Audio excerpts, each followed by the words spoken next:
ಇವನ್ ಪುಡಿಗಾಸಲ್ ಬದುಕೋ ಕರ್ಮ ಕಾವೇರಿಗೇನ್ ಬಂದಿದೆ? ಥೂ, ಇವನ್ ಜನ್ಮಕ್ಕೆ ನಾಚಿಕೆ ಇಲ್ದೋನು.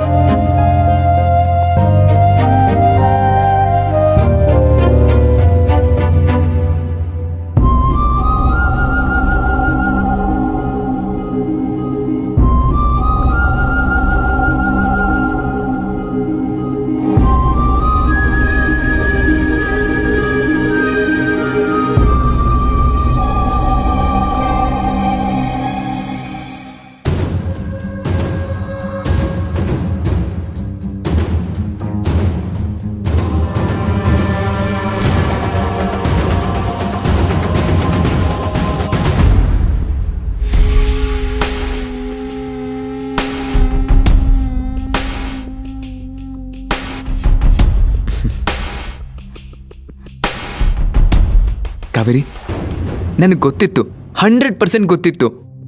ಮೇಲ್ನೋಟಕ್ಕೆ ನನ್ನ ಮೇಲೆ ಪ್ರೀತಿ ಇಲ್ಲ ಅಂದ್ರು ನಿನ್ನ ಮನಸ್ಸಲ್ಲಿ ನನ್ನ ಮೇಲೆ ಪ್ರೀತಿ ಇದೆ ಅಂತ ನನಗೆ ಚೆನ್ನಾಗಿ ಗೊತ್ತಿತ್ತು.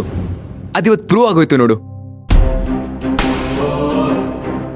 ಕಾವೇರಿ, ನಡೆದಿದ್ದೆಲ್ಲ ಮರೆತು ನನ್ನ ಕ್ಷಮಿಸಿದ್ಯಲ್ಲ, thank you so much. Kaveri, trust me, ಮತ್ತೆ ನಿನಗೆ ನೋವಾಗೋ ಥರ ನಾನು ಯಾವುದೇ ಕಾರಣಕ್ಕೂ ನಡ್ಕೊಳ್ಳಲ್ಲ. ಯುನೋ, ನಾನಿವತ್ತು ಎಷ್ಟು ಖುಷಿಯಾಗಿದ್ದೀನಿ ಗೊತ್ತಾ? ಇಡೀ ಜಗತ್ತೇ ಗೆದ್ದಷ್ಟು ನನಗೆ ಖುಷಿ ಆಗ್ತಿದೆ. ಮೋಸ್ಟ್ಲಿ ನನ್ನಷ್ಟು ಖುಷಿಯಾಗಿರೋನು ಈ ಪ್ರಪಂಚದಲ್ಲೇ ಯಾರೂ ಇಲ್ಲ ಅನ್ಸುತ್ತೆ. ನನ್ನ ನಿಧಿ, ನನ್ನ ಖುಷಿ, ನನ್ನ ಸ್ವತ್ತು ಎಲ್ಲ ಮತ್ತೆ ನನಗೆ ವಾಪಸ್ ಸಿಗ್ದಷ್ಟು ಖುಷಿ ಆಗ್ತಿದೆ Kaveri. Thanks a lot Kaveri.